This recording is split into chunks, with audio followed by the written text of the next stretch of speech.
Ito po yung bahay namin. Ito sa may nag-umpisa ako din sa may likuran. Ayan. Ito po din ayan. Yun po yung sa may terrace. Harapan. Ayan.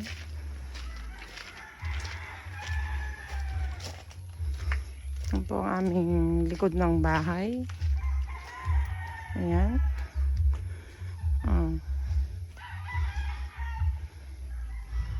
Ayan o. Malawak na rin ang nalinis ko. Ang doon sa dulo.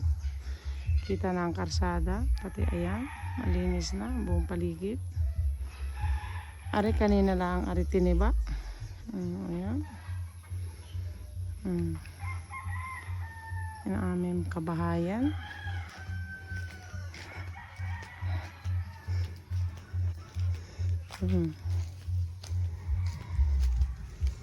Ayan po.